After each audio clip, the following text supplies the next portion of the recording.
Mine's reload. My page is reloading. Says it's live. All right, I'm gonna grab the light real quick. Okay.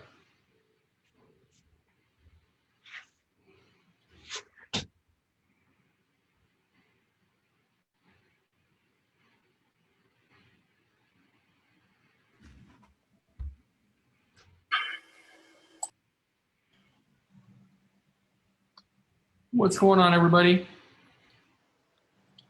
What's up, man? How you doing? Hey. Good. Patrick will be right back. He's getting a couple things that he needs. And what's really cool is Welcome. designers have been Drop it in mute. That'd be great. machine, but they have not just like it really saying it's going from like skill to system. You guys want to tee up with a couple of wins while we're waiting? Anybody have any good stuff to share?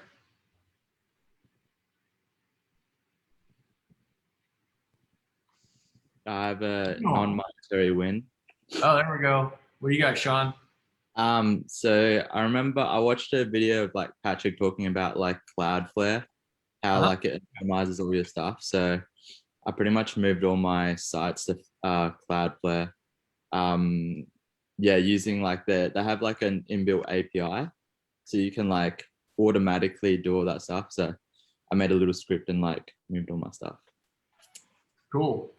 Yeah, that's awesome. Hopefully that helps out with your site load speeds and all of that, a little protection. I have a little roundabout kind of win. There's a concept that I like called "Don't Get Stuck on Maybe." So one of my clients was, well, he was a trial client, and I was trying to collect money from them, and he's like, "Oh, well, can you send me an invoice?" Like, well, all right, we'll create an invoice for you. And then it's like, "Oh, how do I pay?" It's like, okay, Venmo will work, because he didn't want to give us a credit card. And I'm like, we'll take Venmo. Send him a screenshot of Patrick's Venmo, and just goes on. And then he's hemming and hawing. I finally just had to cut him loose, right? It's like, I'm not going to chase clients around. Like we're not in the business of doing that. So even though I kind of like lost the deal, right? It's like, I didn't get stuck on maybe. I did get stuck on maybe, but I resolved the issue, right? So it's either green light or red light. And I try to stay in that zone as much as possible.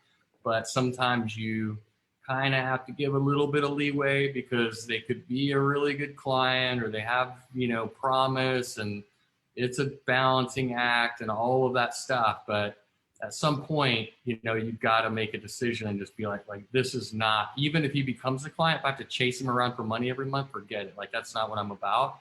It's not worth it. Like, how it starts, how it ends. And this is just not what I want to do with my time. So I consider that a win. Is that mental challenge and kind of obstacle, getting over it, of being like, I'm done. I'm moving forward. I'm not getting stuck on maybe. So that's where I'm at. Who else? Yeah, I can kind of relate to that too.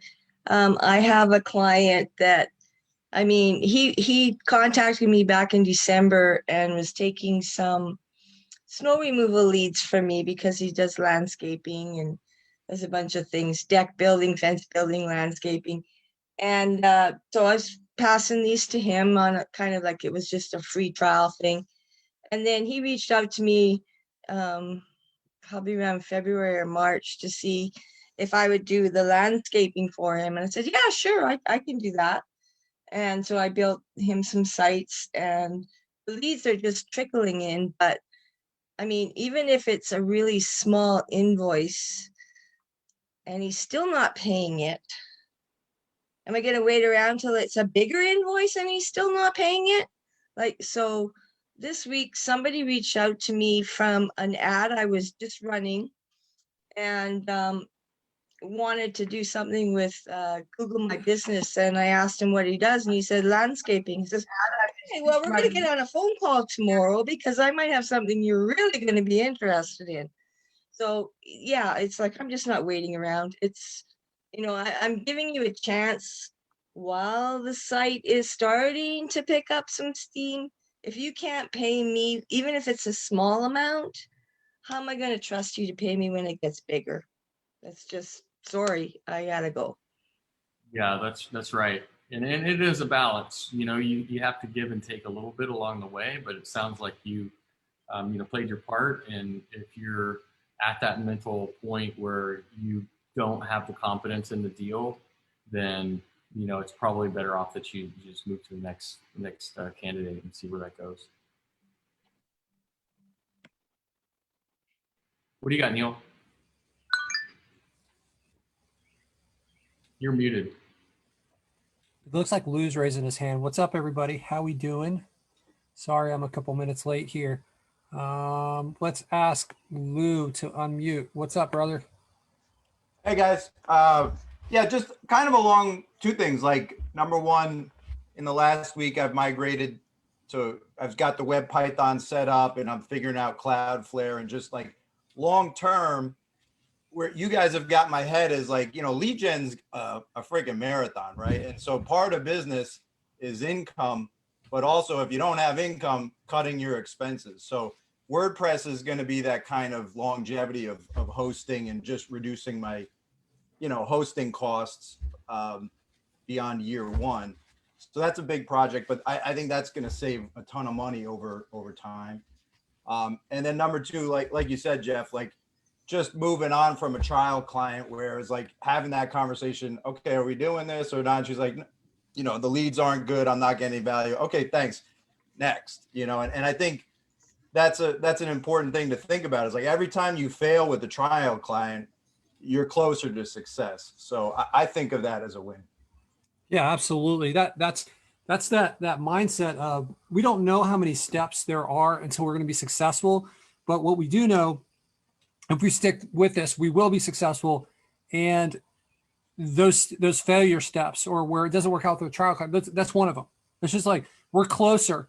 So, I heard that from Arnold Schwarzenegger, where he would go in and he would be in the gym and he would be smiling. He'd be working out for like 5 hours, and all the other people that were working out with him were like upset.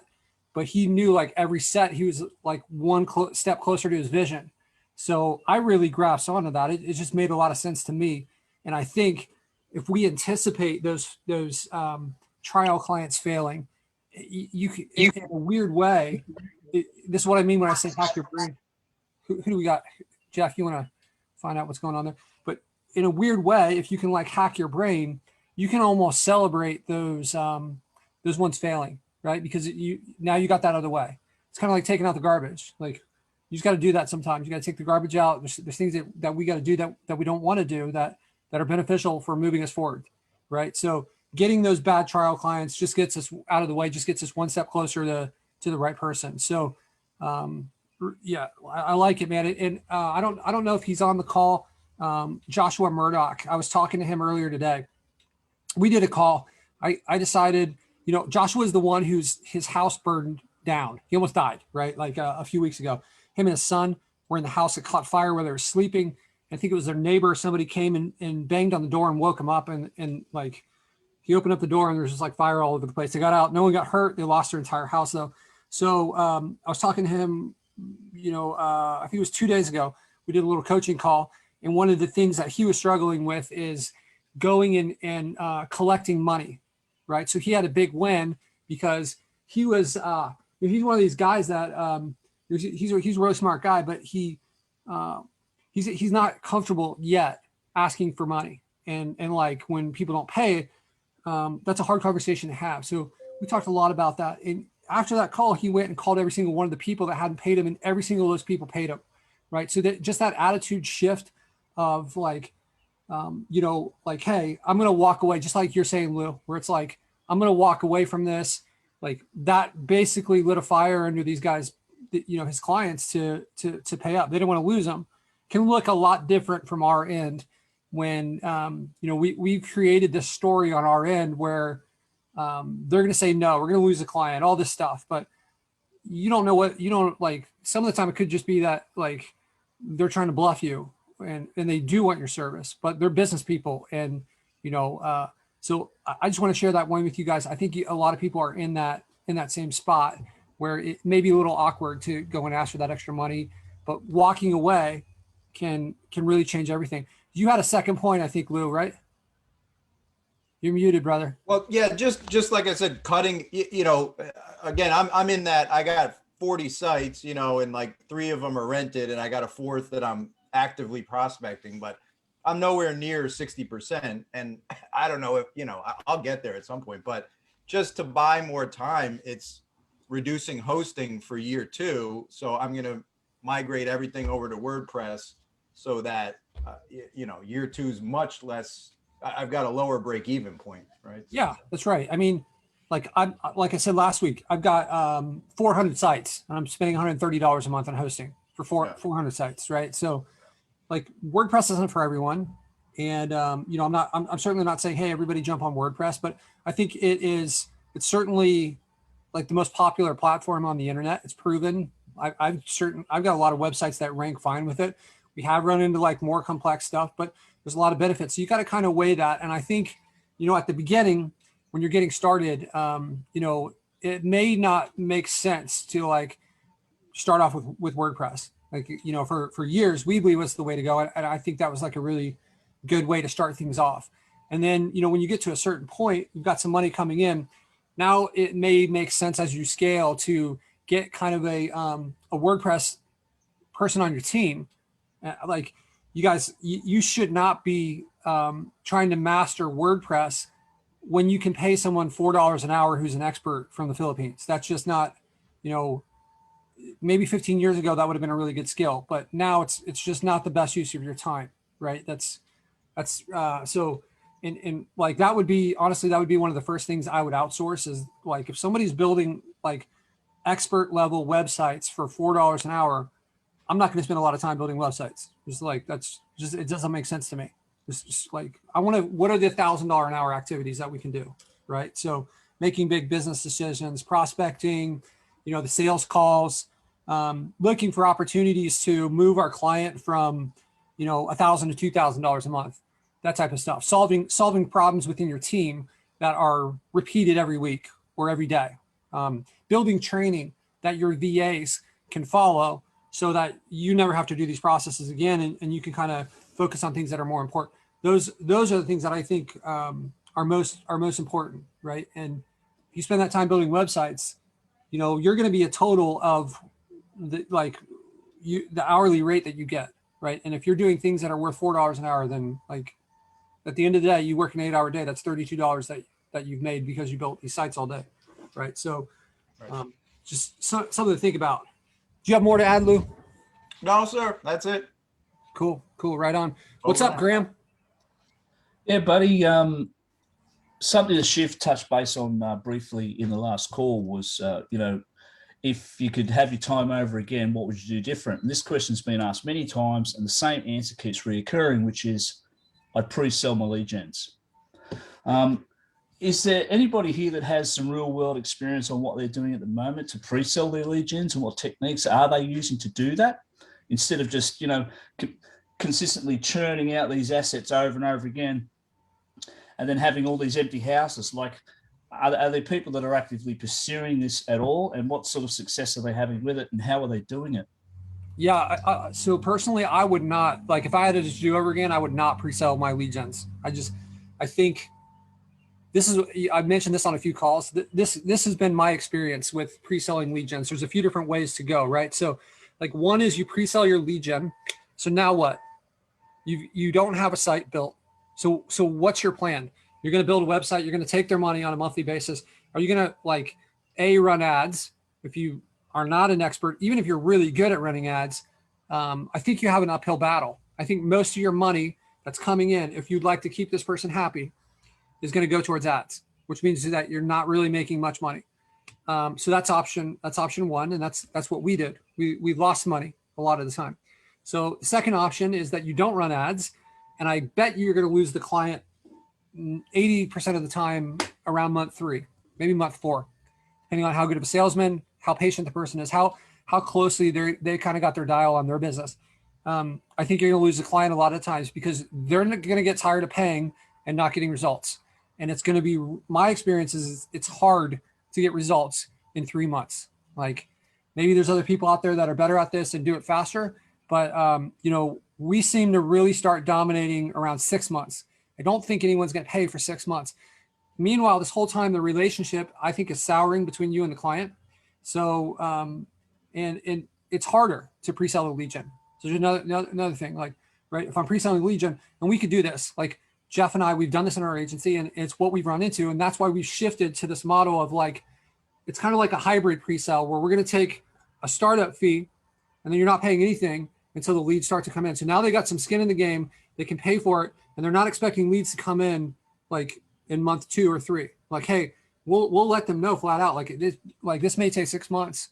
We're going to be working on it. We're going to be updating you. We're going to be showing you the progress. But it takes the pressure off of us and it keeps the relationship good, because I can show them like, hey, here's our heat map. Here's our traffic. Here's the sites that we've built. Here's us moving, right? So I know that other people do it that way. That's my strong personal opinion on that. I think it's, especially if you're new to this, like I think it's a deadly combo. If you're a new person who's a great salesman, is what you're going to happen. And maybe Neil can speak to this a little bit. What's going to happen is like, you can sell this stuff like us, like Jeff and I, we have a really powerful big agency behind us, but I don't feel comfortable selling it and starting it up where they're like paying me every month from the beginning. I'm not comfortable with that anymore. I feel like I've learned my lesson. But if you're a really good salesman, but and you're new, then maybe you don't have the skill set dialed in yet. So you go and you sell this. I bet a lot of the time, a few months down the road, you're going to lose a client. So can I add to that, Pat? Yeah, Janary, what's up? How you doing? What's up? Good, doing good. How are you? Good. Yeah. Good. So same thing. I was having a breakdown with pre-selling lead gens and then charging them monthly. I agree with you. I felt horrible. I've done ads, spent a lot of money. So I do the same thing now where if I pre-sell a lead gen, it's one, I do a lot of due diligence in that area, or it's a niche that I'm familiar with, that I know that I can kind of produce. And then I can have a meeting. So even when I get a prospect, I don't even have a sales call right away with them. I don't even want to waste anybody's time. So I kind of do some due diligence, some homework.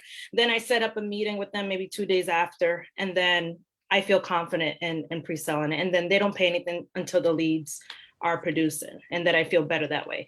Secondly, another option I do is, I know everybody's trying to do just lead gen, and I'm with you on that. That's the long game. But I'll do a bundle deal where I kind of do a lead gen with SEO for them.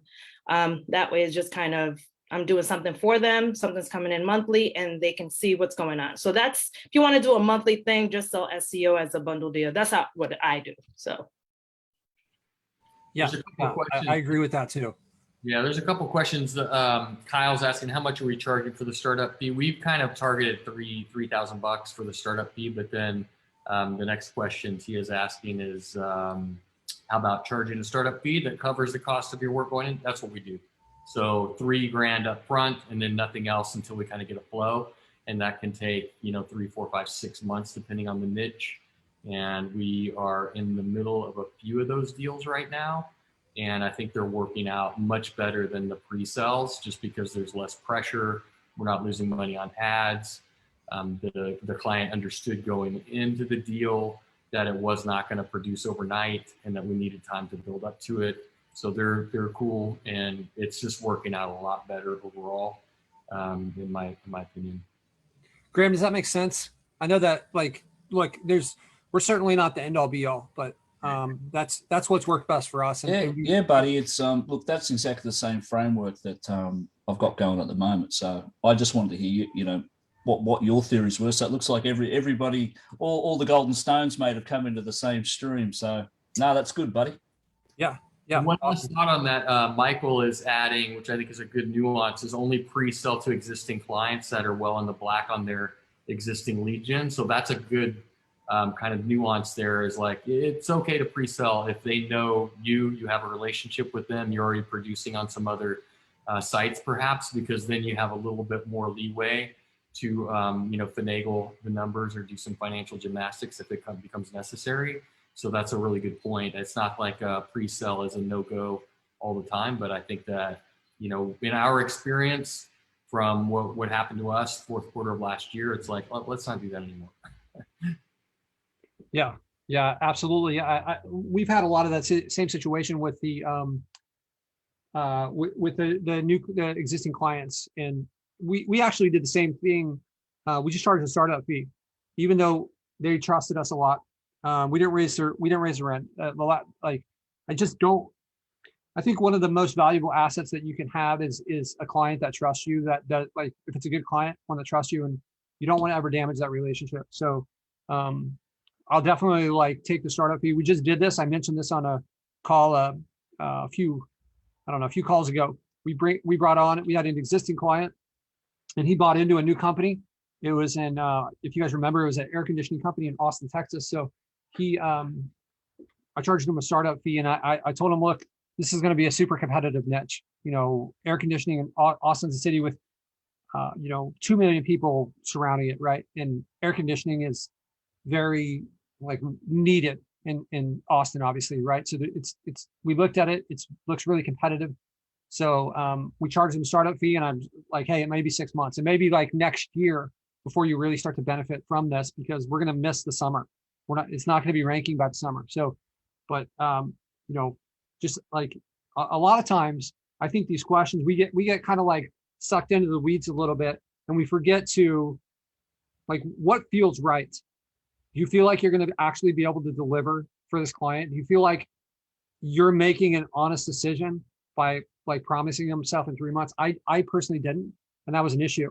And so we've made that pivot, and it's taken so much stress off. Seem like I had this like thought process in the past where it was like, if I can keep this person happy for the first 6 months, then I'm going to have them like for 10 years.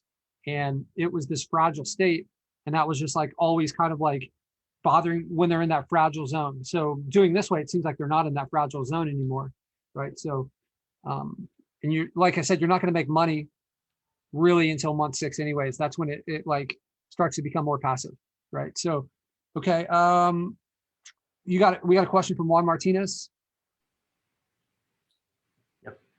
It looks like there's 2. I'm having a scrolling issue here. Yeah, Juan is asking, new to the business, question number 1, best way to organize finances on how to keep track of money coming in and going out. Patrick is the accountant.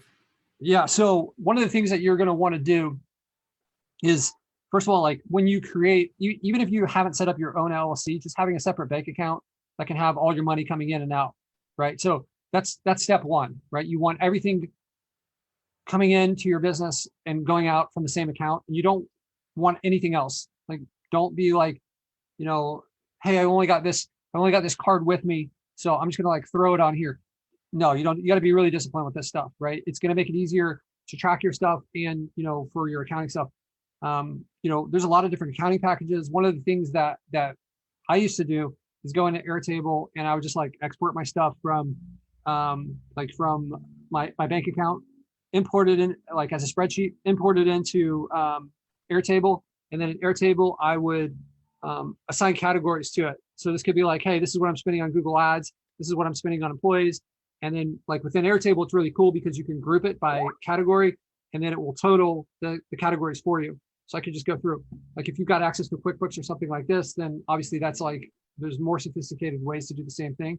But I think it's very important. This mistake that I made is you, as the business owner, you've got to really you can't be sloppy with your finances, right? It's going to be a big deal. So you got to watch that stuff, and you got to start putting system in as you grow. Don't go like a year down the road and realize that, hey, I've been paying for these like 7 subscriptions that I never use, but I just never check my bank account. So it's just like, I've been like all this money, or like you've probably got clients, if you guys have been around for a little while, I've got a running spreadsheet all the time. I'm like looking at our clients, I'm looking in lead generated and looking at how many leads, how much is this person paying? And like when that number gets out of whack, you need to make that phone call, right? The one that Josh Murdoch hadn't made, but went ahead and made, right? Is like, you got to raise the rent on some of these people, right? So hopefully that answers it. I see the second question. The other question I had, how to manage your daily tasks and organize your day, week, and stay on track. Okay, so that's a tough question. I would certainly like kind of like prior to answering this question, I think it's important from a mindset perspective. When you guys started this business, you are no longer like lead generators or marketers. You're business owners, right? So all these things, your job as a business owner is to solve problems. Okay, that's the top level job, right?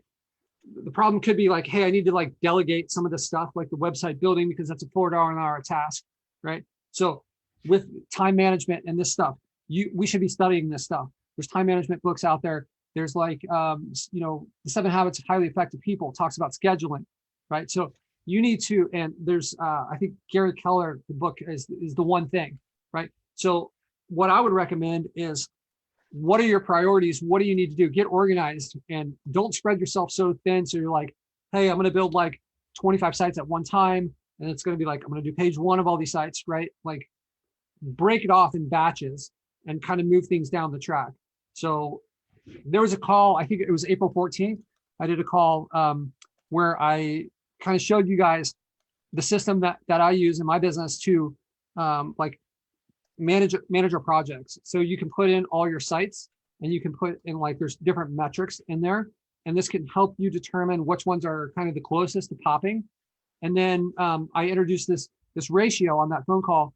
It was mentioned by Lou just a minute ago. It's like, hey, if you've got 25 sites and less than 60% of these sites are ranking, you should not be building more sites. You should be ranking the sites, right? With the kind of analogy of like, you wouldn't build, like if you had 25 houses and you only had 3 renters, you're not going to go build 25 more houses, right? You guys have invested in an asset. We need to take advantage of that. So you need to organize around where you are. It's not going to be the same for everyone, but you know, one of the things that I love is the Pomodoro Technique.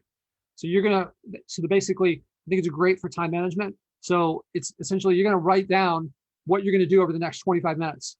And you got kind of like a goal, right? And you're going to spend that 25 minutes completely focused on that. I mean, put your phone away. If you don't get through it, you need to reanalyze like, hey, like maybe my gauge of productivity is wrong and I'm going to adjust. And then you take like a 10-minute break or 5-minute break, and then you do like another 25 minutes. So you've got like this stuff that you're intensely focusing on during these chunks of time, right?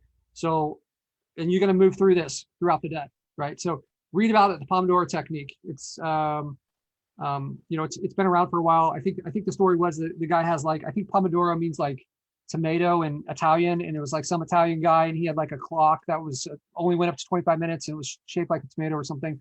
But like awesome method. I think it really boosts productivity. So check that out. I think that's a great way to start. But you know, part of your question is like, what order should I do things in, right? And I think you're going to have to just kind of like maybe like backtrack through some of the videos a little bit. And you know, for us, just kind of like a high level overview is from that video on April 14th, we talk about phase 1, phase 2, and phase 3. So phase 1 for us is like, I'm going to get a 2-page website built and a GMB live.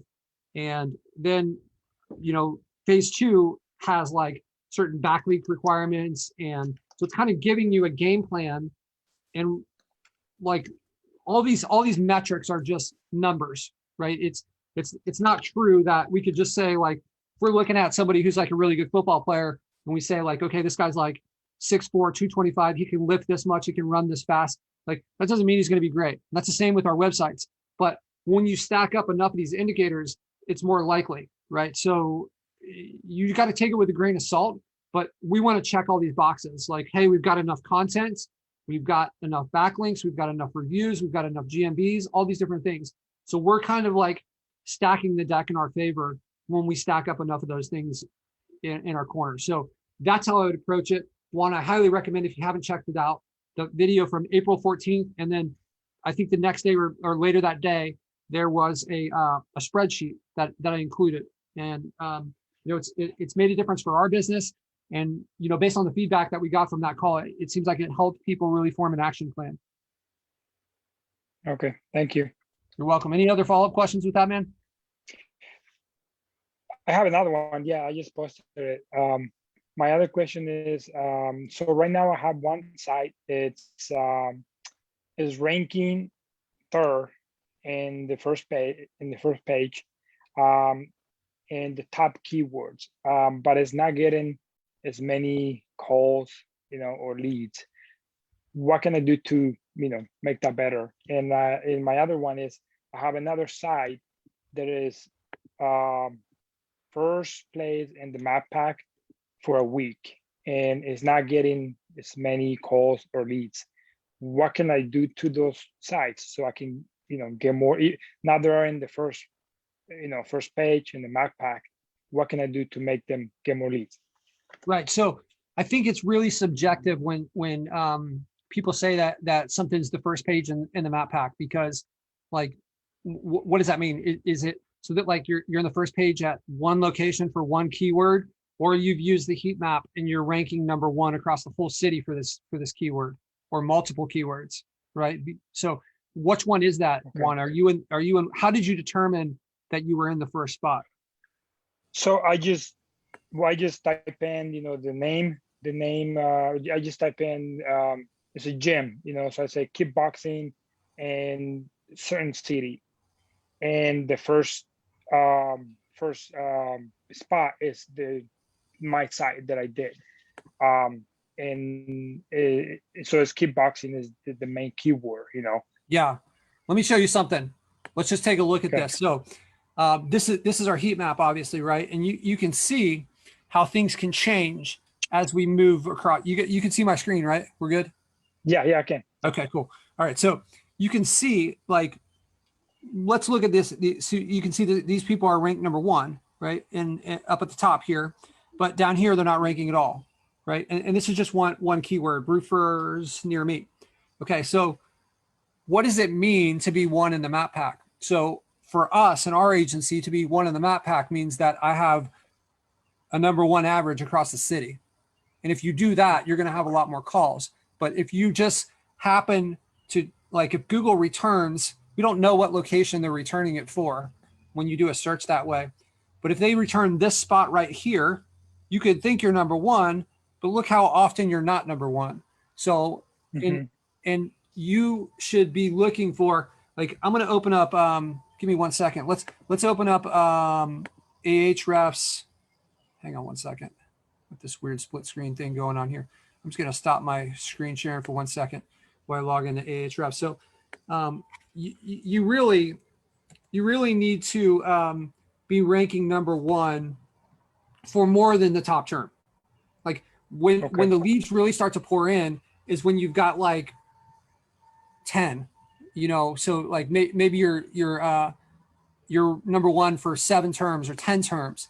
Once you do that, then it's like it's a whole nother ball game, right? So if I go over here and so this would be how I could do some research, right? So I'm going to just go in here, and you don't need to have an Ahrefs account to be able to do some of this research here. So you can see kickboxing near me, kickboxing classes near me.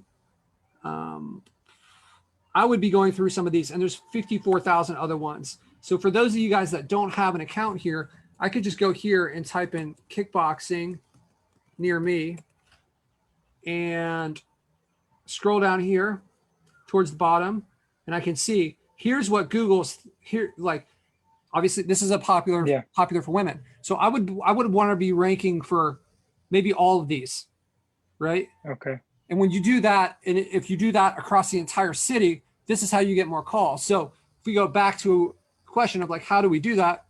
So now we're talking about what strategies we can use here. Some of the strategies you might use, one is like, what if you set up another GMB down over here and over here and over here? What if you had 5 GMBs and they all have like, maybe one is like kickboxing and the other one is like ladies kickboxing, right? So mixing all these different terms in here. So you're going to have to like build the strategy. And if you look through, Jeff was kind enough to spend some of his time, and he went through all the videos, and he continues to do this. And he's built a sheet inside of our Facebook group that lists off the topics that were covered on the calls and the minutes that they're covered. So you can go through that sheet and you can look for some of the GMB ranking techniques and then go directly to that call and go through those. So I think if you kind of combine some of these mindsets, it's going to make a big difference for you. Okay. And then you said just on the videos, on the past video, they had the spreadsheet. Yeah, that's right. Jeff, would you mind tagging one on that file? Or like, let's hold on 1 second. Let me see here. I think I stopped sharing. Yeah, it's on one of the announcements on the group. I think it's not the first announcement because there's a different one now, but it's in the Okay. announcement section, and there's a Okay, link to it. I'll look it up. It's pinned. And Yeah, you then can I have see a here. question, Patrick, about the. Let me see here. Well, Eugene is asking, when you're ranking for multiple keywords, is that for the homepage GMB, or are you ranking other pages like the service pages? You know, I probably spend like 70% of my time focused on the GMB rankings, right? I pay attention to the traffic and, you know, our rankings for this other stuff, but really like, and honestly, like, we pay attention to the ranking of the website because we know that that contributes to the ranking of the GMB.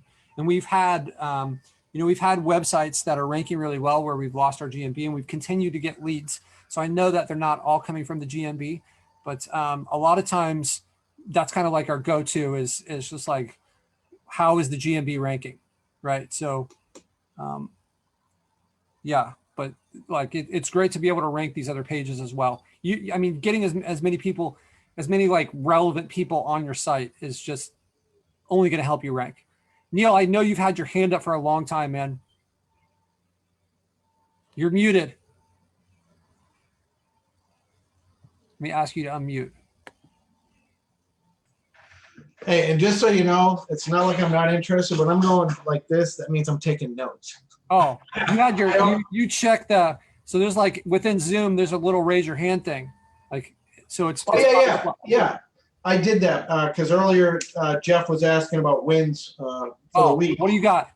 Well, Leanne was talking earlier, and it kind of related about landscaper.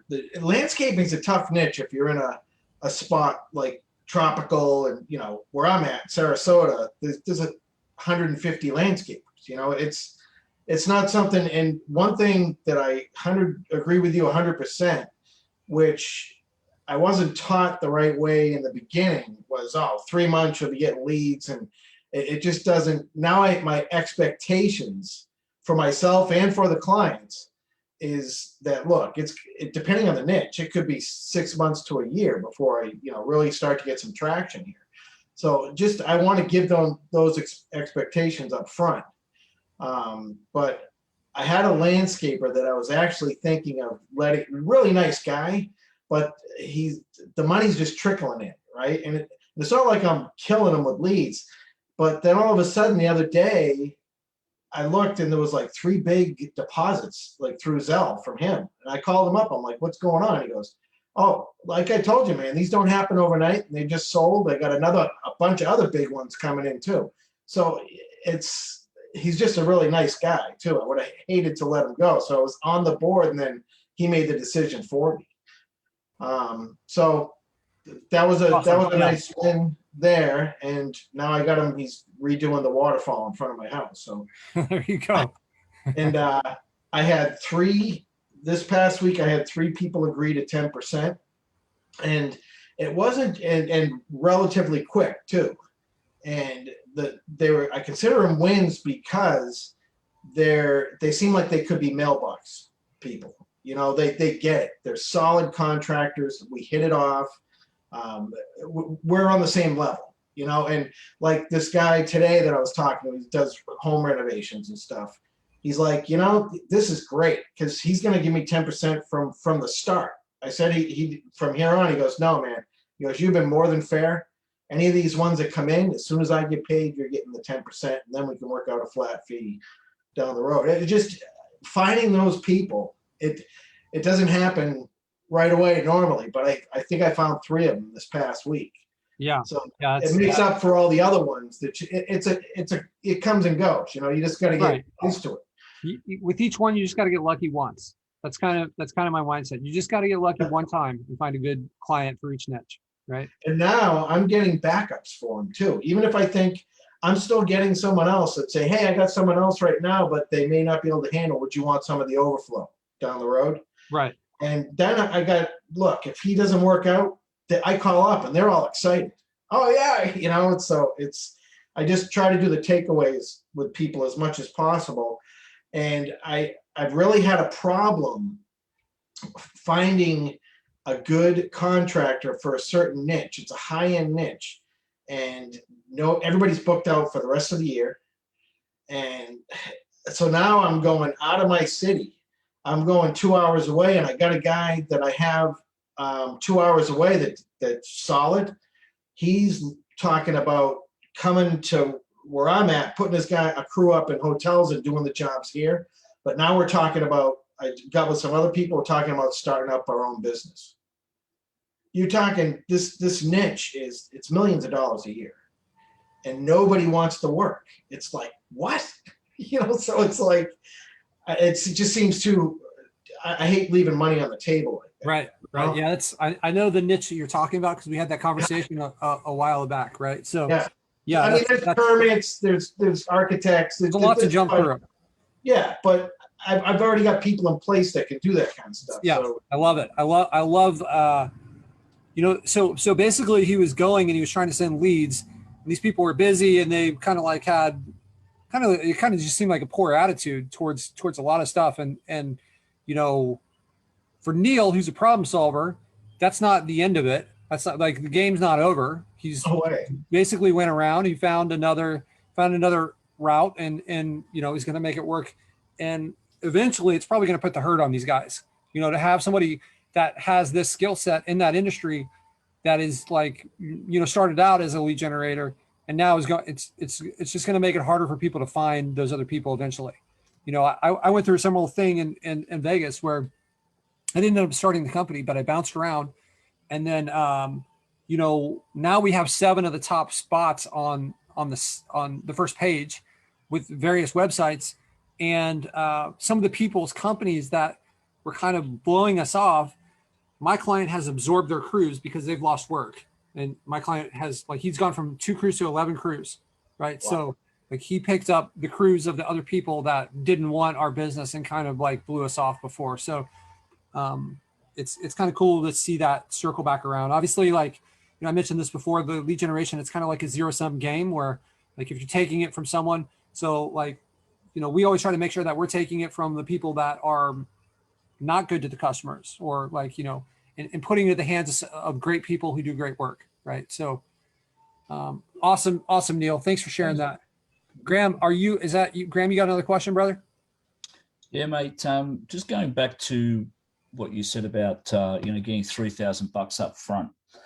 Are you able to obtain that sort of that level of fee because you have obviously you've got history, you've got maybe testimonials? What would you suggest to somebody that's just starting out that wants to pre-sell lead gens? What sort of level would you set for that?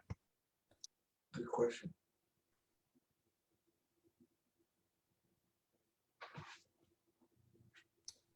You muted, dude. Sorry about that. I was muted. Some background noise over here. I would say, yeah, it may be challenging for people that don't have the same experience and the same level of confidence and certainty.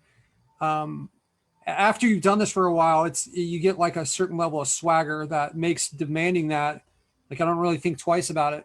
It's no big deal, but that's not how it was before. It's something that we had enough reps where we started to feel confident. And it also was a function of like, hey, like, we want to make it worth it for us. Otherwise, we'll continue to focus on other projects that we're working on. And if you're willing to pay this, then it makes sense. So that should be a factor in what you determine. I personally wouldn't recommend that you guys go below 1,500. I think you're going to start to attract the wrong type of relationships. You do like a $500 startup fee, like, you're anchoring yourself to somewhere you probably don't want to be. And you're saying like, hey, like, we're getting started at 500, and then, eventually we'll get to 1,000, which, like, I just don't want to be, that's not the type of client I want personally. I want my clients paying me $2,000, $3,000, $4,000. I want people that are serious about their business. I want to turn them into $1 million companies. And when we anchor it at 3,000, it's just like, they know that they're not, there's people out there that sell websites for $297, right? Like, the same way that you don't want to be those people, you don't want to be the person that's anchoring yourself too low, right? And to some extent, you may have to fake it till you make it. But look, we have these calls every week. And when you land one of these, there's been a number of times where I've jumped on like one-on-one Zoom calls to help people that have landed this stuff. You can get in the spotlight. So let's say you land one and you're worried you don't have the chops for it yet. Well, like you got a group behind you that's growing, right? There's almost 600 people in this group now. So there's a lot of support here for moving in that direction. What do you think of offering the same two client for $5,000? Tia, can you explain that a little bit more? I'm not exactly sure what that means. The same client two for $5. Oh, so you're saying Hi. Maybe two. What's up? How you doing? I'm good, thanks. How are you? Good, yeah. So I have a meeting next week and he wants 2 separate lead gens built. And I already told him it would be an upfront fee for the build and then charge him again once the leads start coming in. And I hadn't really gone through how much I was going to charge for that initial stage building, but you're throwing around this $3,000 number, which I like a lot. And so I was thinking that I could be like, oh, we usually do $3,000 as a startup fee, but because you have 2, we can do both of them for you for $5,000. Yeah. I mean, absolutely. Just make sure that, you know, when we take on our $3,000, we're definitely spending a good amount of it. And I'm taking that money and I'm like putting it towards getting the wheels running as quickly as possible. T, I don't know how long you've been in or, you know, where you are in your business, but I would make sure that if you're asking for that you have your ducks in a row, because when someone pays that, most people are going to expect stuff to be delivered. The only reason I'm saying this, because like I said, I don't know where you are in this business. And I don't want to put you guys in a situation where people are pissed off at you. So that number should reflect your ability to deliver to some extent. I would like to think that it does. Awesome. Yeah. And I come to the meetings, I come to the lives, I ask questions when I don't know things, and I'm kind of a go-getter, and I keep hearing people say take action. So I'm terrified, and maybe I won't deliver, but I think I can. And so absolutely you can. Like if you're somebody that's going to ask questions, I think that's like half the battle is like get into the group when you guys are stuck and ask these questions of like, what do we need to do? Like it's a two-step process. Like, hey, let me celebrate the win. I might need some help with this. Anyone have any advice on what to do? Right. So we've covered, you know, if you look through that spreadsheet that I was sharing a few minutes ago, like we've covered so many different parts and pieces of this now. So I think that's going to be a really good resource for you guys. And you know, I think as we move forward, some of this stuff is going to be indexed on a website that you guys can go through and kind of search for different topics and tags and then like pull up the minute of the video. So I would be piecing that together. Again, like if you like, there's 2 spots here, Tia. So like if you've got someone who's kind of like on the hook, then that's great. Let's close the deal and let's bring that home. Next, if if you don't, then I'm like slightly hesitant to go and try to like close all these people and then like pre-sell the lead gen, as I mentioned. Like when you pre-sell a lead gen, you're like locked into this niche and you're under the gun to try to get it. Even if you've like bought yourself some time with, hey, it's just a startup fee and we're not going to charge you again. Like I would love, like, you know, it's a double-edged sword to get a lot of referrals, and that's what we're getting. We don't get to pick our niches, and we get forced into like some tough cities and like this Austin air conditioning one that I was talking about. It's going to be a tough niche, right? And like it may be better for me to just like go to Green Bay, Wisconsin and choose some low-hanging fruit where we can like get $1,500 coming in, where like maybe we're going to work on this for, I don't know how long it's going to take, a year. And then, you know, I think eventually we're going to turn this into like a $10,000 a month client, but it may be 3 years before that happens. And that's kind of like why I'm willing to take it on. Plus I love the client. He's a great, so if you're not forced into that, it may be better if you go into it with the attitude of like, I'm not really going to make a lot of money until this thing ranks anyways, rank it. And then it's certainly easier to sell it. Right. It's like, just, I always go back to this. I'm big on these like images and analogies. If I'm trying to sell a Ferrari and I'm like describing what the Ferrari looks like versus like having it parked in the driveway, It's a lot easier to sell it when it's parked in the driveway. And that's what it's like when you have the leads coming in. You're like, hey, here it is. Why don't you try it out? Versus like, let me paint this beautiful picture of what it could be, right? Yeah, I totally agree with you. The thing is that this guy actually came to me, and he's That's one of my awesome. friends, Yeah. and he has all kinds of money, and he has investors, and he's Yeah. like, yeah, do it, hook me up. And I'm like, it will take him, and he's like, nah. So I'm like, okay, you know, like, Take them home then, right? right. Yeah, absolutely. There's nothing dishonest in my opinion at that at all. It's like what you do afterwards is really where it comes into. So for me, it's like, you know, Tia, did you play any sports or anything?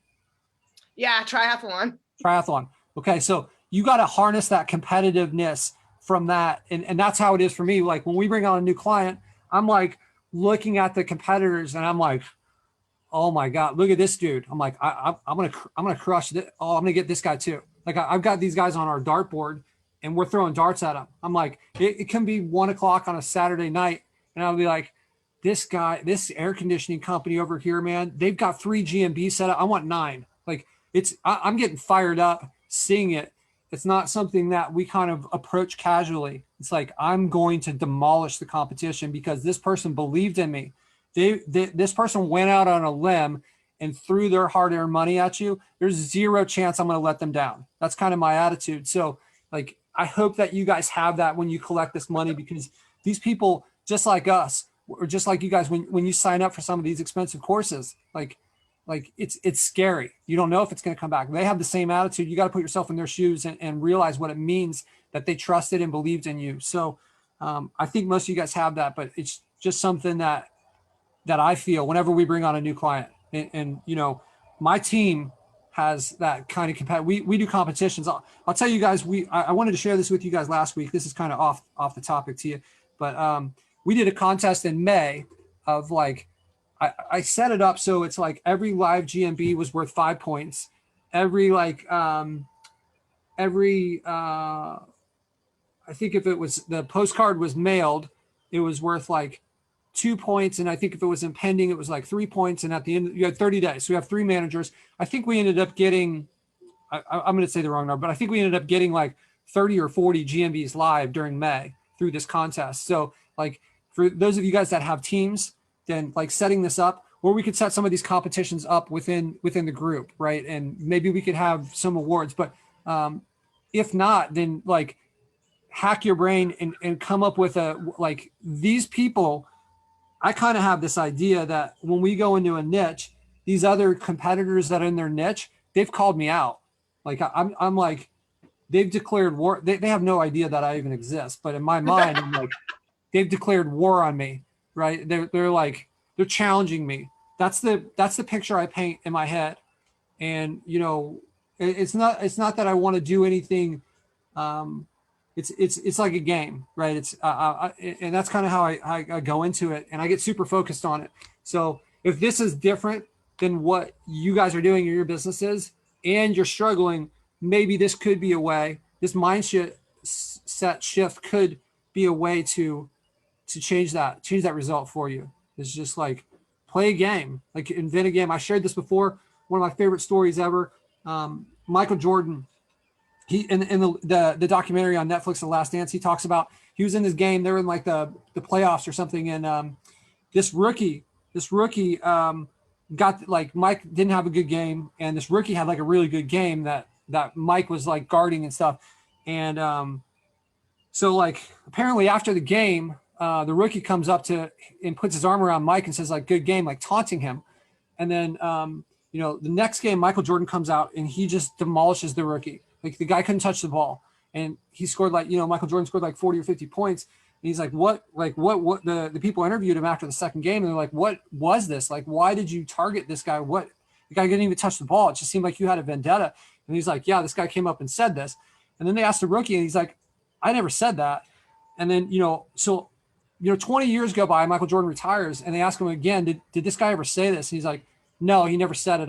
I had to make up a story to get myself like, that is the ultimate champion, right? Michael Jordan is like maybe arguably the best basketball player in all time. That's the mindset that some of these winners and some of these champions get into.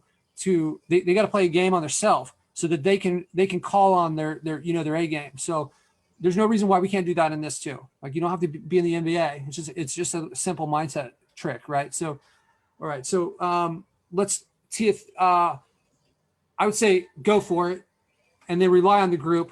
You can do this. Like early congrats, maybe. I don't know. It seems like there's a pretty good chance of closing if you know this dude, right? I think so. So thank you. I'm really optimistic, and this was really helpful and encouraging. And yeah, thank you, Neil. absolutely. That's also encouraging. Absolutely. Yeah. I mean, as long as you know that you can deliver, I would say 100% then do it. And there's no reason why any of you guys can't deliver. I'm not phrasing it that way. I just want that to be tied to, your promises all the time. All right, cool. So Jeff, do we have any more questions we're not caught up on?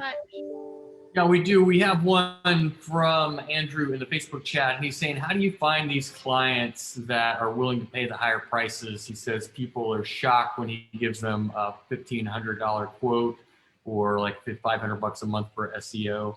I don't think there's a clean answer to that. I know for me, it goes back to confidence, I think, and having the Ferrari to show them in the driveway, right? If I can show them the amount of call volume that we have in other markets in the same niche, for example, or even just overall, and where we get like 10,000 calls a month on our lines, we get a couple, 3,000-4,000 form submissions or whatever it is. It's a lot. It's enough to show them that you're legit. And so then when you start talking about the numbers, like I was just talking to somebody today, Patrick doesn't even know about this conversation, in that for that one trial client that's working in the north area, the one that I showed the prospecting method on in the group. And I'm talking to him today and trying to close him down and get some real money locked down. And he's like, I'm pretty confident that in 60 to 90 days I'll be pulling 50K worth of jobs off of your leads. And I'm like, okay, well, that's 600K a year. Like, what's my cut, right? So there are real business owners out there. There's real contractors who understand the metrics, they understand the numbers. Your job, your mission, if you're willing to accept it, is to find these people, right? It's like the prospecting never ends. You may have to go through 3, 5, 10 people before you get there, but these people are out there. They're hungry. They want to work with somebody like us who knows what they're doing, who are real lead generators, and they understand that if they can keep that phone ringing, they're going to close more deals and they're going to build a really badass business for themselves. And funneling those leads to them, you can build one for yourself too. So I would say it's like all sales, right? It's a numbers game, right? I don't see that I prospect in any kind of like higher level group or format or anything. I've shared the way that I prospect. There's no real rocket science or anything. There's some finesse, but it's not like I'm going to some industry conference and walking around like the big guy on campus. I'm not doing anything. I'm just going on Facebook. It's just a numbers game in my opinion. Patrick, what do you have to add to that? Yeah, I mean, I 100% agree with you, Jeff, but I think there is another component to it. Like if you're trying to get $1,500 a month from a carpet cleaner, good luck. It's going to be tough. It exists, but it's going to be a lot easier to get $1,500 from a guy selling yachts, right? So like you need to be in the right niches. There's a lot of things that have to line up, and chances are, Andrew, like you have some of them, right? Like you may not have all of them. It could be like the person is picking up on a lack of confidence from you, or you're not delivering the right message to them. It could be in the wrong niche. It could be the wrong person in the right niche. I don't know, but some of this stuff has to line up, and it's something that we'll still hear, right? Like we'll weed them out pretty early. Like, hey, our minimum is X. Does that line up with you? Because if not, then like this probably isn't a good call. We're probably not a good fit for you. So if you're trying to like force what's the saying, like a round peg into a square hole because like this person says they're 500, like that's fine. Look, man, I wish you the best of luck. We've done this a lot and we've changed how we do things, and it turns out that the best way for us is to have a minimum so that we make sure we allocate our resources as best we can. Our minimum is 1,500. I know that there's probably other companies that can help you, but there is a difference between a Corvette and a Honda Civic, and we don't sell Civics, we sell Corvettes. So like if you want the Honda Civic, we're not going to be the good fit for you. We're designed for people that want to come in here and destroy the market and grow big companies. And, you know, I get it, money's funny for people, and it may not always, you know, this may not be the right time for you, but this is what we're looking for. So, and if that doesn't work, then move on and don't feel bad about it. And, you know, make sure, Andrew, make sure that you're like I really don't want to work in a niche where the average ticket cost is less than $750. It's going to be hard to generate enough leads, and there's going to be a lot of overhead to be able to demand big money if the value, they just don't have enough profit margin when it's too low, right? So they can't afford to pay you big numbers, right? And a lot of times, I've mentioned this a few times, so like a lot of times, like the businesses that charge the lower ticket items are easier businesses to start, which are often a lot more competitive because they're easier. And then you have less serious business owners. So what you end up with is like a more competitive business with worse business owners for leads that aren't worth as much, right? So when you kind of start to scale up and go after these bigger ticket costs, everything improves, right? And it's not true that because the leads are worth 10 times more that it's harder to rank it. That's not true, right? There's a lot of things that are easier to rank where they're worth more. And that's what the due diligence process is all about, is like figuring those out and finding those. All right, so I know that Shannon, I'm sorry I missed this earlier. I saw your post again. Strategies to get addresses and get the person to verify the GMB. So we don't personally have other people verify the GMB for us. It's hard enough for us to get the people to respond. But it's just like anything, it's a numbers game. We use Craigslist and we use Indeed. I think it was Cardinal who shared the Indeed strategy. Awesome strategy. We learned from that strategy, and then we've implemented that. And you know, in Craigslist, the Craigslist strategy has been, it seems like it's hit or miss for a lot of people. I think people have issues getting their Craigslist account to verify and like have credit cards go through. One of the strategies I would do is kind of season your Craigslist account and just you know, maybe post some of the junk in your garage on there and sell some of that stuff, so you got some real transactions. And then after that, because that's what's worked for us, is like I had a Craigslist account where we've moved a few times and we just like sold a bunch of stuff we didn't want, and then it seems like that legitimized our Craigslist account. So pairing that with Indeed, there's neighborhood groups that you can go into.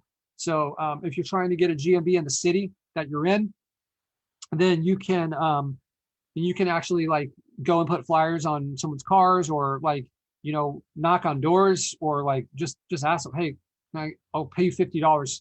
Like, what can you do to connect with people is maybe the better question, because getting the addresses is just a question of like connecting with people. Like, what strategies can you come up with to create that relationship? So hopefully that helps, Shannon. And you know, I know that was kind of like generic advice. There's just so many different ways to do it, though. I have a website that we built within our agency that maybe I can find it and pull it up real quick. Yeah, I haven't actually used it, but it was just an idea that I came up. Here it is. Nope, I lost it. That's not it. But I built a website, and my plan was to like get flyers, and you know, as we travel in the RV and we go through areas that we're having a hard time getting GMBs for, I can leave flyers in these areas and like direct people to this website, pay the money, and you know, get it. So I'm basically going to do what I need to do to get the address while like maintaining like, you know, a good ethics code towards it, and not like you know, doing anything crazy, right? So all right, so Jeff, we got to keep this. It's $50 week page. Blake on for the spotlight. He volunteered, and he's new in the business. Blake, are you with us? You can go ahead and unmute yourself.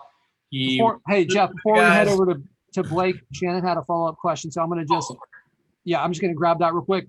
$50 each. That's what we pay. We've gone back and forth between 25 and 50. Sometimes it makes sense to do 25, and then if they like don't, you know, if they're not motivated enough, then we can ramp it up to 50. We don't pay up front. There's been a few times where we've paid people when like, okay, like you're not comfortable with it, we'll send them $25 when they receive the postcard and send us a picture of the postcard, and then 25 more when they give us the code. But I wouldn't pay up front. I think with the flakes that you're going to run into through these modes of contact, you're going to lose a lot of money doing it that way. So I would hold off until you get the code. And if they really push, then give them half and then deliver the second half after you have the code, after you've taken the code and plugged it in, and Google says, this is the correct code, right? So that's the step, not just getting a code, because like some of these people just give you a number. We've had that happen where it's just like some bogus number or something. So, and it looks like people are becoming more and more aware of like being contacted for this. So with that, there's like the people that are trying to like scam the people like us because they think that our thing is a scam, even though it never is. We always pay.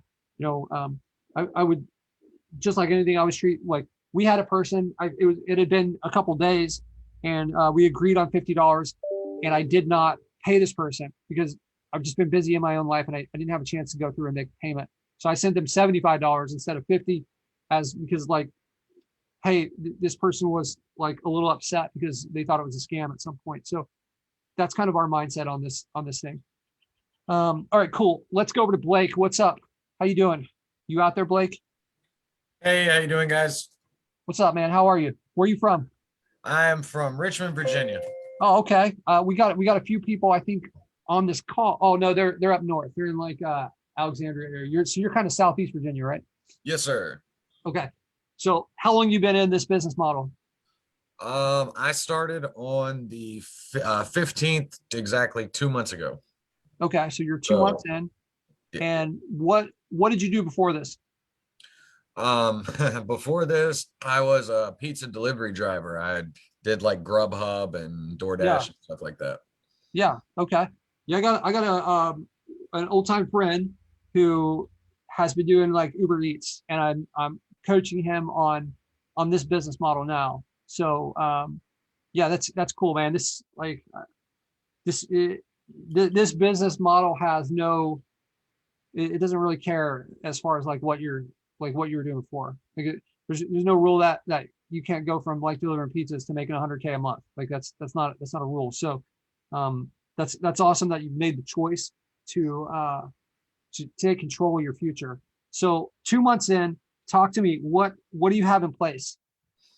So right now, as far as what I can afford, I did the 5 website plan on Snaps, and I filled that up with websites. I've got the first website that I did going through the training. It wasn't number 1 on Google. Now it's like number 2 or 3, sometimes number 4. The other websites that I am focusing on, one mainly is my power washing site, and I didn't do my due diligence right with my first site, and it turns out that the site ranked really, really well, really fast, started getting a lot of numbers, but nobody in Richmond wants window tinting leads. They didn't want it. I ended up almost being able to salvage it. I set up an appointment with this guy, and he wanted to go into ceramic coatings. And the ticket price on that is, I think, like $800 for the smallest one. So it sounded really good, but turns out he was a franchisee. So he ended up having to run anything he did at the shop through the other big company, and they said no to it. I would have had him because he was apparently pissed, but so that kind of fell through. I ended up giving it off to this other guy who said he's going to pay me $50 for every tent job that comes through, which is something, I guess. But yeah, other than that one, I'm trying to get my power washing and my roofing site done next, and then a windshield repair site done in Sparks. But I guess hearing you guys made me feel a lot better, because I'm like, oh man, it's been a month. Why isn't this power washing site number 1? And I was kind of freaking out. But hearing what you guys said kind of actually answered a lot of the questions I was gonna ask. And I think where I'm lacking is when you guys were talking about keyword research. I've only done like 1 site and 1 GMB for, the power washing site. So maybe I need to do more, or maybe I need to do more. When you should I be trying to rank for different areas? Like, so I'm trying to rank in Richmond specifically, but outlying areas or Chesterfield, whatever. Should I be putting those into my anchor texts when I'm dropping like guest posts and comments and stuff like that? Or I mean, what would be a, I'm just kind of overwhelmed right now, I guess. Yeah. No worries, man. That overwhelmed, I think, is a good spot to be, because it's like you're trying to do a lot at the same time, and you know, you're taking action. You're just not really sure where to focus your attention. So I just want to take a step back, and then I'm going to come forward. Your niche selection, I think, is I'm a little like I don't want to insult you, but I don't think it's I wouldn't want to be in those niches, like the windshield repair. Like, we got a referral, and I'm in that niche in one area, and I know that, you know, another person has done really well. Another JK ended up like starting his own business in that niche, and you know, that's great.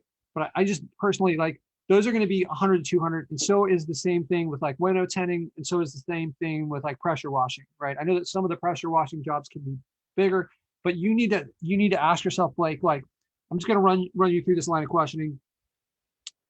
Is it like, what are we going to see when it's easy to start a business? Like, pressure washing is an easy business to start, right? Relative to like starting like my classic one is pool building, right? Like, it's like you need to have a pressure washer, maybe a truck, and some chemicals. And some of these guys go to school, some don't, but like it's pretty easy, right? You're going to have a lot more competition when that's the case, right? To do a driveway, what are they going to charge to like get someone's driveway pressure washed? Is that going to be $200 or something? $200, something like that. Yeah. So like that's the combination that I don't like, right? Is the high competition, low ticket price. So I wouldn't say abandon these sites. Okay. I would just, let's fix this as we move forward with other ones, and you chip away at these ones. Okay. Roofing is one of the niches that's kind of notorious for bad clients. Okay. So that's another one that a lot of, I think, people that have been in for a while, they choose to avoid that one. That doesn't mean that people haven't had success in it. There's a lot of people that have. I just don't think it's like, I think there's better niches. So I would say, like, when you're driving around town, are you still doing the delivery? Yes, I still do. Yeah. Okay. So you're driving around delivering. Every single truck that passes by that's wrapped or has anything on it, that's an opportunity for you to think about that niche. Okay. So I think your mindset should be to always be looking at these for these niches and writing it down. That's the phase that you're in now, is like trying to come up with these different niches, put them through the criteria. Is this an easy business to start? Is this an expensive one? Like, so those are some of the things that I would like you to look at. Now, let's go back. I wanted to make sure that was addressed, because that's something I wish I would have known. I didn't figure it out on my own, it seemed like, for a year and a half. And then I just kind of like, the light bulb started going off. So I wish I would have known when I was 2 months in, someone would have taken me and said, hey, don't do this, instead do this. So, all right. So Richmond, I've got it pulled up on my map here. So let's go over here. And this isn't really about this niche. This is about, I want you to understand the concepts here and then apply these to whatever niches you go to. Okay. So this is where you are, right? We've got this Richmond, Virginia here, right? And this is where you live, right, Blake? Yeah. That's where I live, about 250,000. Okay, great. So that's a good city size, 250,000, I think, when you're getting started. Now, what I would do is I would probably, so what's one of the ones that you are trying to rank in Richmond right now? Right now, yeah, the pressure washing, because the competition is not very solid at all for that. Okay, so this is what I want to do is I'm just going to Google pressure washing. Okay. And for your keyword research, I'm going to come down here and I'm just going to look. Okay, so pressure washing. I know power washing is probably another one. So I'm going to look at these, and I'm going to look at power washing. And what I would probably try to do, so since you live, it's always good if you live in a city that you can start with that city, because it'll just make getting GAVs a little bit easier. So use your social network, or maybe you can somehow talk to these people you deliver to, and I don't know. I don't know if there's an angle there or not, but For my GMB. yeah. Oh, I've already got a bunch of places that I can do that. I asked, I walked into some lower income apartment areas next to the Perfect. gas station that I went to, and three Yeah. people said they'd The do it. only caveat that I would say with that, Blake, is wherever you put your GMB, that's where it's going to rank the best. And if you go into like these lower areas that are not near like wealthier areas, then you may not, you're going to rank best in the area where maybe nobody wants to service, especially as you move into higher ticket niches, right? So Okay. you want to surround this city though. Like, so let's go back to this tool right here. And I know I've this is repeat for some of you guys, but there's a lot of new people in here. So let's say this is where you set up your GMB in that circle. That's where it's going to rank the best. And maybe it's like up here. So you can see that you're not going to hit a lot of the city. And this is where the heat map comes in, is you can draw that square around the city or whatever shape you want it to be. So you draw that square and find out your rankings across this area. So ultimately what you're doing is you're trying to make this circle. So let's pretend that this circle is where you're in the top 3 in the maps, right? So this is what you're trying to create, is something that's going to like cover this whole square. And when you do that, your heat map average is going to be like somewhere less than 3, right? So it's hard to do that from the beginning. So what happens is your circle, that's probably, oops, let's hold on one second. And so, and are you saying I should be making more GMBs? Exactly what I'm saying. Okay. So you're going to want to, this is what you're going to want to do. You're going to want to start off by doing this. Okay. Put these things all over the town, because wherever you put it, that's where you're going to rank the best. Right. But I don't. And for each one of these, you're going to name them differently. So this one, and you don't want it to be too generic, right? So let's say this one is going to be like, pressure wash, like, so it's Richmond pressure washing, right? Like, yeah, pressure washing of Richmond, or power washing. Yeah. Pressure washer, maybe you do pressure washing of Richmond as your first one. Okay. So now whatever we use, like pressure washing, we used here. So whatever word we use, that's what we're going to rank the best for. So you're going to rank the best for pressure washing inside this circle. Over here, you're probably not going to be ranking for pressure washing, but as we do stuff, as we get more reviews, as we like get more backlinks, this circle gets bigger, right? And it's still named the same thing. So we want to take that into account from the beginning. So this one over here, we don't necessarily, it's right next to the one that says pressure washing. So now we're going to call this one power washing or something, right? So now we've got a different term. So this is going to be power washing of Richmond, maybe. I don't know. You maybe want to make it more different than this, because let's just like do a little future prediction here. So that, let's say that's my first, or that one, and this is this one.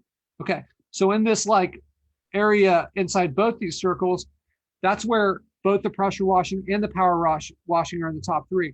It's going to look a little weird to somebody who's coming to visit the site when these names are so similar, right? It looks a little wonky. So you want to take that into account. Maybe your power washing one should be this one down here, because it's less likely to overlap in the near future. Or maybe you make this name like, I don't know, the Richmond pressure cleaning, or yeah. The Richmond, but it needs to have power washing in it. So yeah.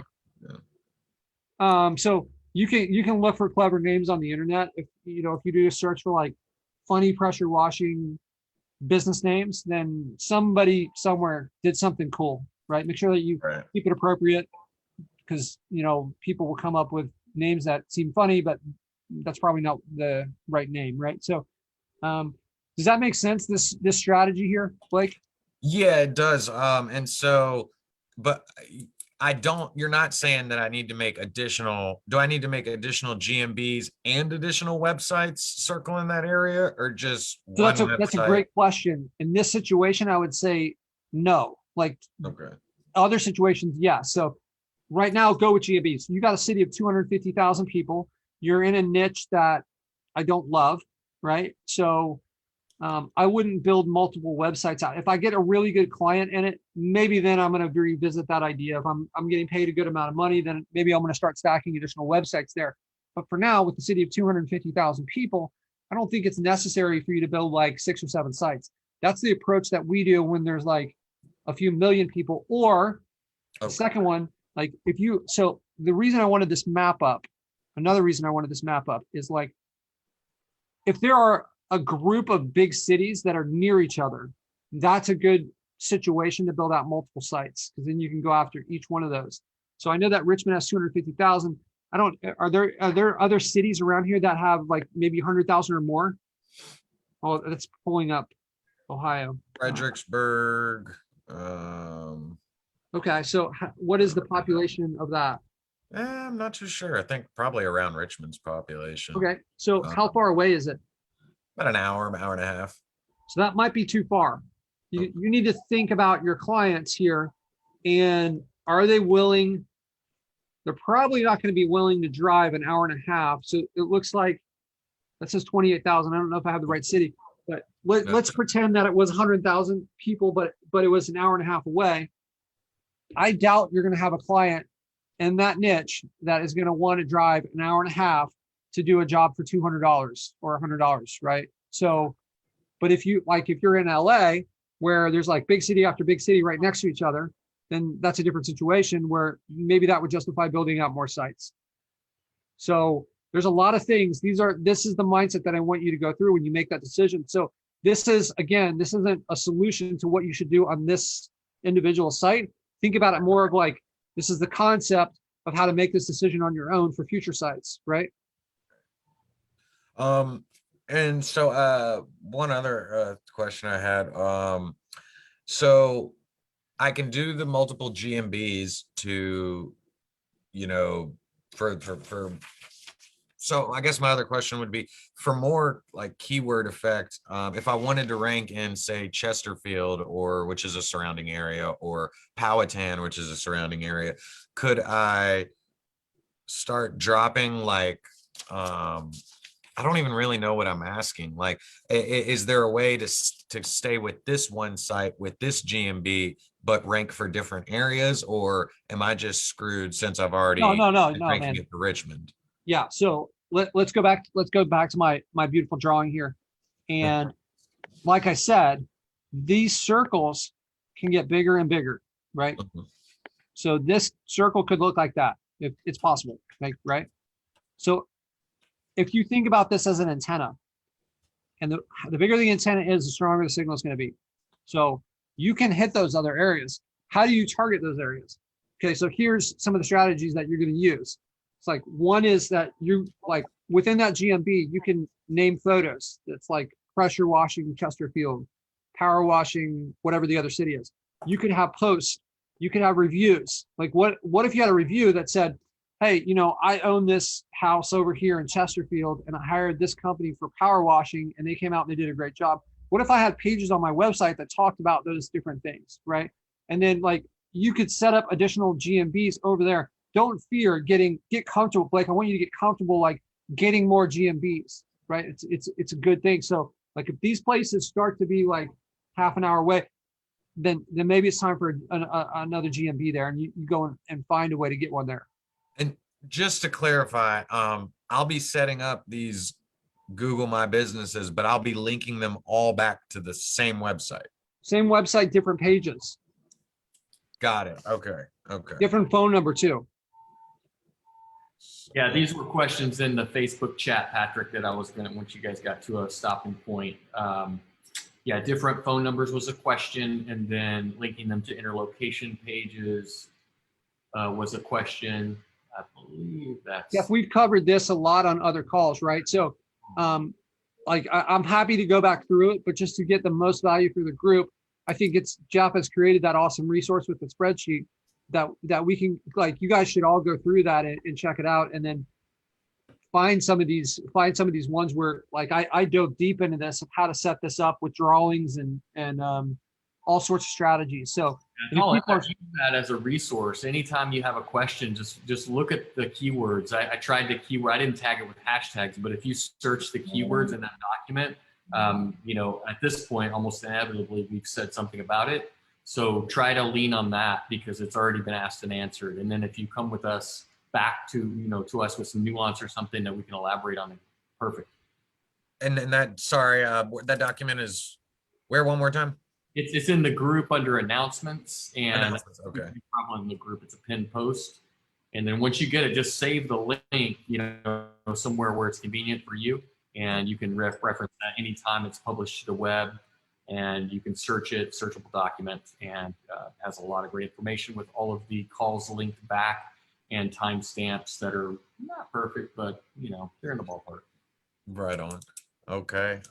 Yeah, that's awesome. Just listening to you guys answered most of my questions. I guess I just have one other one, which would be, I am door dashing and, you know, doing Grubhub, and I do not like it. But I would like to be, you know, doing something with this skill that could generate me money. Now I've watched, you know, a lot of Dan's videos about making money now, and, you know, about the Eugene review, and a lot of that other stuff. And I've done that stuff. And I've put up Craigslist posts about building websites and trying to do the pre-selling thing that you guys were talking about. Is there any way that you or anybody else might have that maybe I haven't, and something I haven't tried, as far as, you know, getting just some income in the door quickly, while I'm waiting on these lead generations? Anything maybe I might not haven't heard of? Yeah, I mentioned I mentioned this on a previous call where you can like it's gonna require a little bit of cash, but if I were trying to get fast money, this would be my go-to strategy. Is like I would go and again, I'm gonna refer back to that same spreadsheet. So there's some quick money strategies where you go and you can buy a WordPress theme. You can hire somebody off onlinejobs.ph. That's a WordPress expert. Buy a WordPress theme, set it up, put a little bit of branding on it, and send a screencast to people, and then try to sell the site for between $2,000 and $3,000 as just like a one-off for the website. And you're kind of like setting up that relationship. So that would be, you can get incredibly professional looking sites for $60. So $60 theme on this site that's mentioned in that video can be loaded by somebody who knows what they're doing in like 15 minutes. It would look like a 20-page, 30-page site. And then you go through and you would customize the content and the pictures of it. But it's like, it's done by graphic designers and developers that are, you know, it would just be hard to create something that looks that professional through a website builder. So, or with my level of experience, yeah, so far. Right, So you're saying go buy a site. I'm saying, hire- yeah, I'll just step you through it real quick because I Okay. know after this, I'm going to jump off. I've got like, I'm going to go out to dinner with my family here for a late night dinner. So, all right, but let me share my screen with you real quick. And I'm going to breeze through this pretty quick to give you an outline of it, but I did go over this in more depth in another previous video that can be recalled on. So, all right, so if I do a search for theme, here we go, right here. All right, so this site, Envato Market, Theme Forest. All right, so so a niche that you're in? Like if I search, let's just say I search for a contractor, okay? So this could probably be put to a lot of different niches. You see this is $59 for this theme. There's a bunch of other themes on here, different prices. I'm gonna sort by best sellers, okay? So looks like this one right here, construction WordPress theme for $59. 9,500 people have bought this thing. So if I click into this, I can go to this preview, okay? So let's take a look at, these are, every single one of these is included with this $60 thing. Okay, so you've got a bunch of different options. So I'll just choose this one, okay? So this can be built, all these pages right here. Look at all these, there's a bunch of different pages in here. So here's some other random page that they have. Look at this thing. This would take 15 minutes to get set up with somebody that knows what they're doing. Okay. So $60. And then if you're paying somebody $4 an hour in 15 minutes, so that's $1 of their time. So $1 plus the 50. So you're in for $60 now, right? And this is your starting spot. Okay. Look, I mean, this looks Great. yeah. And this can be reused, and it comes with a bunch of other pages, right? This is like a about us type page. So they load in, this is all dummy data. So they load this in. Here's one on metal roofing or whatever. You'll have to maybe swap out the pictures. And I mean, there's just a lot of pages in here, right? Okay. Here's a contact page. Here's a shop. They give you all these different, like just kind of all kinds of crazy different options in here. And this is just one. There's thousands of these themes in there, right? So you buy this.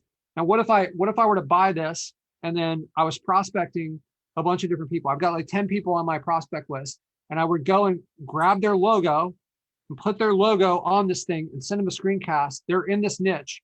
They're like, I'll choose the niche that's perfect for them. So now I have like, maybe I have like one for plumbing. So I'm going to prospect a bunch of plumbers and be like, hey, you know, I'm doing this. I'll sell you this. I'll have this thing ready for you. It's $3,000. Like, I would make it sound smoother, but that would be a strategy that I would do to try to get some quick money coming in. So Okay, so yeah, I thought that was going to be a lot more complicated.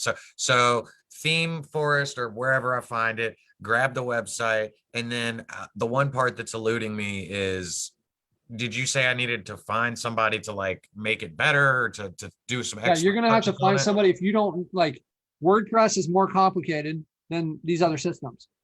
Got it. So there's like pros and cons, right? Like this one is more complicated. It's cheaper. Maybe if it's not done right, it can be hacked more. But like if you hire someone that knows what they're doing, so this is onlinejobs.ph. For this, it's I think it's like $70 a month, and you can post jobs and then like it renew. You can hire someone and then cancel it. So that's how it's meant to be used. You're not like scamming them or anything. So $70 a month gives you the opportunity to post jobs. They don't hinder payments or anything like that. So you hire somebody, you cancel this. Now you've got a good person, and you know, like, look, there's 5,000 people signed up last month. There's like, look at this guy, WordPress SEO. He wants $633 a month. So if you think 40 hours, that's like about $70 or something a week, 40 hours a week. So that's about $4 and just over $4 that this person's looking for. I don't know what this person, 3 years of experience in WordPress, right? So do you want to go learn this? Like, this is like after 3 years, if you spent the next 3 years working on this, you could work your way up to $4.25 an hour. Don't do that, right? Hire this dude or hire somebody else and have them be an expert at this stuff. So this guy can, like I said, he shouldn't take any longer than 15 minutes to load this thing if he has what he needs. Like, he's going to need access to hosting.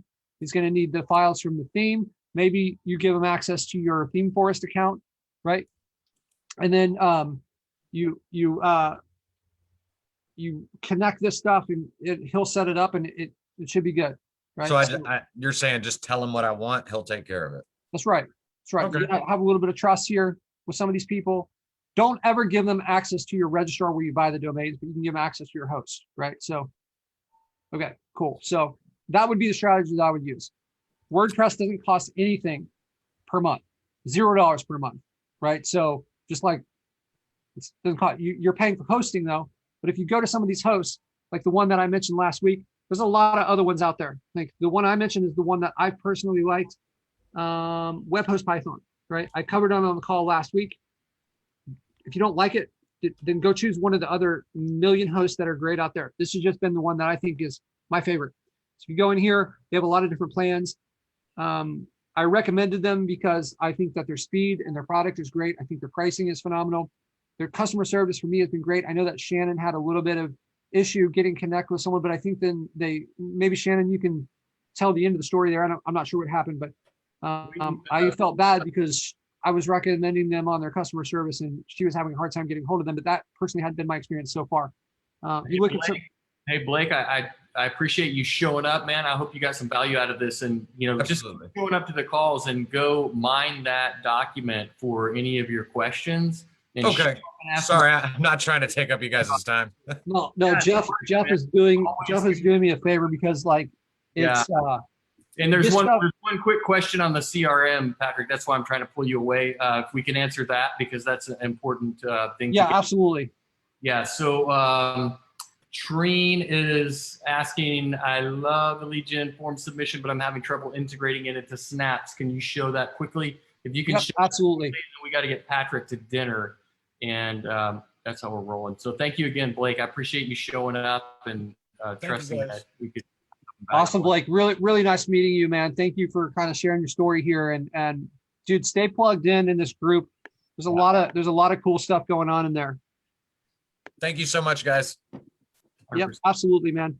All right, so let me get all right, so we got lead generated open here. So the ideal way to connect to Snaps is with our website forms. So the website forms, if you go here into leads, because this is a part of the leads, it's going to be in the leads area, right? Website forms. So if I go in here and I go to all forms, so there is a relationship between the form and every company that we create. So you can kind of see that a form is assigned to a company. So you build the form inside of lead generated however you want it. We have an update that's going to make building the forms a lot easier that we're getting ready to drop.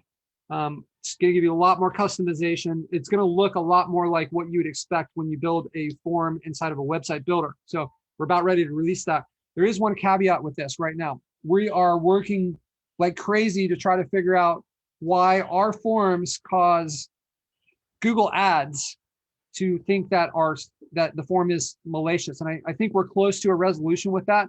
If you're using Google Ads, do not use our form. Zapier is the workaround for that temporarily until we get this resolved. So I've hired multiple people in the last 2 weeks. I'm going to just keep hiring people until one person can solve the problem for me. So our forms are not compatible with Google Ads. It will cause an issue with your ads account. If there's no Google Ads involved, you have no worries, right? It'll work fine. There's no other problem. Okay, so you can build this form inside here. You come in here into our form builder. This left side is the form that's active. The right side is the fields that are created. We have predefined fields, so these fields come with the system out of the box. These other ones down here are custom ones. So you can make as many custom ones as you want, and they can be whatever type of field, checkboxes, radio buttons, drop down, all that different stuff. You add it in here. This little person icon will decide whether this is, right here it says include an embedded form. So if this is turned on, then it will be in the form that is embedded. So if I click on embed form, it's going to ask me to select my company, and then it's going to say, hey, don't use this with Google Ads. I want to say I understand. And then it's going to ask you to, like, what do you want to happen after the form is submitted? So I want it to go to another page, or I want to give a message like, thank you. Okay. You can customize things here. If you don't know CSS, this might be challenging, but with our new update that's about to come out, you won't need that anymore. We're going to make it really easy on you guys. Okay. So once I click on save, it's going to give me this code. I paste this into Snaps wherever I want that to show up. Wherever I paste it, it's going to take that form that I built, drop it right in there, just like it's like a picture or something. It's going to pull that, and then as people fill it out, it's automatically going to show up in our system. So I've got a lot of videos on this. So just so you guys know, if you click on this question mark in the top right corner and then go to documentation, there is embed form right here. So for, you can see I've got the warning here about Google Ads again, but there's a video, and then there's like step-by-step instructions, right? That shows you how to do everything that I just showed, right? Additionally, there is, if you read the website forms overview, this will give you a little bit more information about the forms and how they work, and kind of like some of the management associated with that. So I think between that should get you on, that should get you up and running, right? And if you have any more questions, just like ask us in the group, and we'll be sure to do that. And I'm kind of working to redo a lot of these videos. Our system has changed a lot. It was hard for me to do the documentation when I knew the changes were coming, because the documentation actually takes so much time, it seems like. So we've got a lot of new changes that are about to come out. Once those come out, I'm going to launch a whole new documentation that addresses it. It's going to be a lot more complete. So Jeff, are we all good? Do you have any final questions? We are all good, and everybody is sending you best wishes on your dinner. So go have dinner. Awesome. Yeah, it's been just one thing I wanted to address with you guys before I jump off here. Some of you guys know, I just want to like hit this head on. I'm no longer a part of the JK group. I think that it was maybe not well received that we had Shiv on the call last week. I'm not going to dive into details. I don't like this like chaos and all this drama that's associated with it. But I just wanted to put that out there. I'm no longer part of the group. We're still going to be running this group and trying to help you guys out as much as possible. Obviously supporting software. We've got a lot of really cool stuff that is coming with it.